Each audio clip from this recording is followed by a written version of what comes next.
It's early morning. LA is just waking up. But already they're waiting.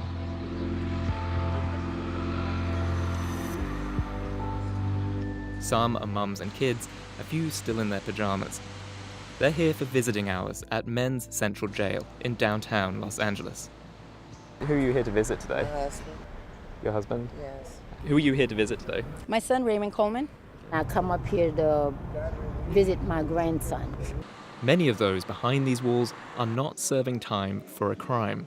More than a quarter of the roughly 17,000 prisoners in Los Angeles County jails are stuck there because they don't have the money to bail out, and often neither do their families. Bail can range from $25 to more than $1 million, depending on the crime. Do you know how much they're asking to bail him out? $50,000. $50,000. Mm-hmm. It was $1,006,000.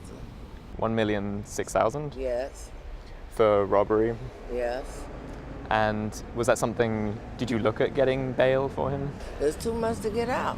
I mean, who got that kind of money? We actually did try bailing him out one time, but they wanted like $50,000. They still wanted $10,000. It's just the amount they want is ridiculous. I mean, we could barely afford to even get by. Money, car, and property. If you don't have that, you're definitely not going nowhere. Critics say the system punishes people who are poor, black, and brown, and benefits those with money. When it comes to bail, they say, the severity of the crime has nothing to do with being set free. It's about how much cash you have. That this system exacerbates racial inequities that are often found in the criminal justice system. Isaac Bryan is the lead author of a new UCLA report that takes a look at the price of freedom in Los Angeles. It raises questions about who pays and who profits from bail. His team examined 4 years of arrests by the Los Angeles Police Department. They calculated the total amount those in custody would have to pay in bail in order to get out. We're looking at roughly $20 billion that was levied in bail from 2012 to 2016. $20 billion. The actual number's $19,380 million. That's the price of freedom for thousands of prisoners, most of whom could never afford it. For those who do bail out, their money goes to businesses like these.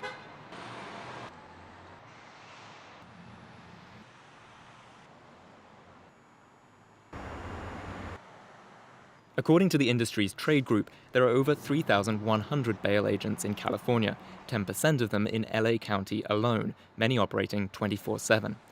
Over 4 years, Bryan estimates that people in LAPD custody paid almost $200 million to bail bond agents. It's not unsurprising that we're standing here in a parking lot with 8 or 9 bail bonds agents open for business. This is a very lucrative business. There's a cash extraction that's happening from our most economically aggrieved communities, and it's not going into public funds. It's being transferred from communities that don't have it to these private bonds agents. Agents like this man. Clay Potter's business is one of several in a strip mall across from Men's Central Jail. He's one of the originals here, taking over the business from his dad, who started it in the 1960s. What does a bail bond agent do? What's your job involved? Pretty much what we do is we loan people money to bail out of jail. Potter and other bail bond agents make their money by charging a fee, usually 10% of the bail. And that's money the client never gets back, even if they win their case or the charges are dropped. This is an actual bail bond. It's in the amount of $250,000. And then it's a promise, you can hand it into the jail, and it's a promise to pay whatever the amount is, the full amount, if the person doesn't show up to court. Exactly, yes. Making money from bailing people out is an almost uniquely American business. The only other country that allows commercial bond agents is the Philippines. Potter gets dozens of calls from jail every day. He sees his job as providing a service, helping people get out who otherwise wouldn't have the money. And he says it works. People show up to court when they're supposed to. Do you ever get calls from people where you want to bail them out, but you just can't? Yes, I do.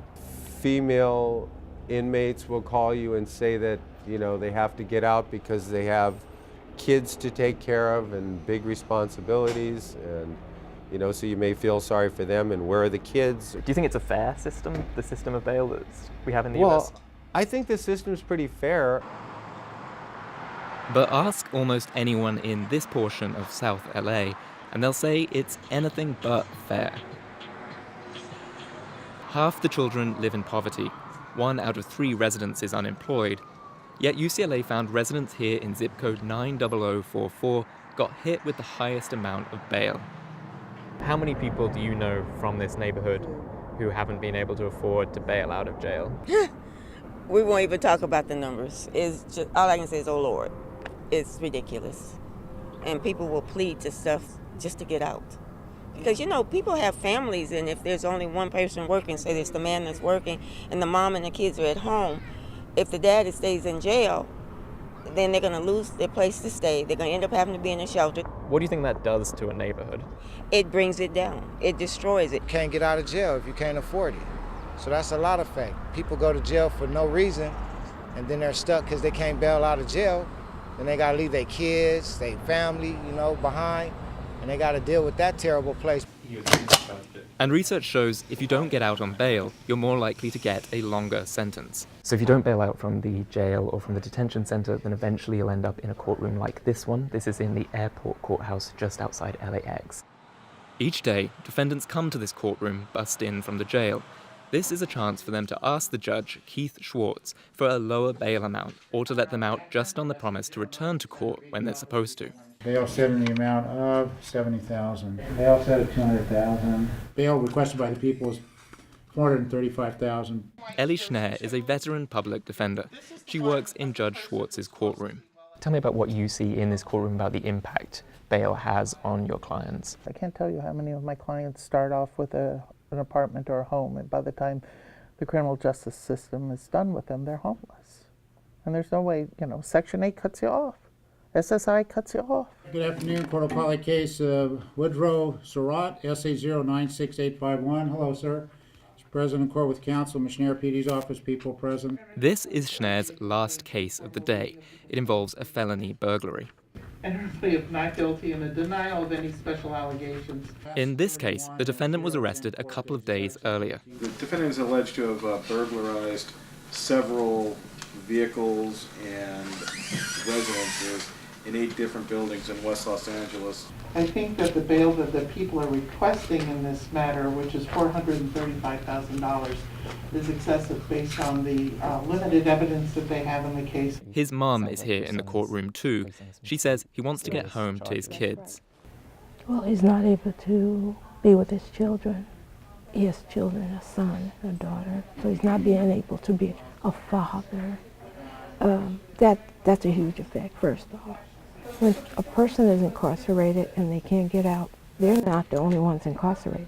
The entire family is incarcerated, especially when you're coming up on the holidays and you're fixing dinner and you're setting a plate on the table. That person's not there. There were no clothing on him that matched the descriptive clothing in the burglaries. At this stage, Schneer says there's not a whole lot of evidence against her client, but she says that doesn't stop people in his situation from pleading guilty. When was the last time you saw a client you thought could have taken their case all the way to trial, maybe could have won, but took a plea because they couldn't bail out of jail? I would say that it happens several times every week. People say, look, I can't afford to bail out. Who in their right mind is going to stay in jail? Because on a felony, from the date of arraignment to the date that jury comes in to start hearing your case is 3 months. So if the DA is offering you somewhere between, well, really anything less than a year in jail, if you can't bail out, you're going to get out much faster if you plead. I'm going to reduce bail. I don't think, based on the evidence that I've heard, this is a very weak case, and I'm going to reduce bail. Bail will be set at $250,000 from the $435,000. Surratt's mom says that's still too high for his family to even think about bailing him out. All right, thank you. Anything else, please? All right, thank you very much. Have a nice day, please. Do you think your son will go to trial if he can't get out of jail, or do you think he'll take a plea in order to come home earlier? That's a good question. I don't know. I know he loves his kids, so I can't say. But at this point, I wouldn't agree to a plea, because if you do that, then you got to go get a job. You can't get a job if you're a felon. You know, it's hard to get a job as a felon.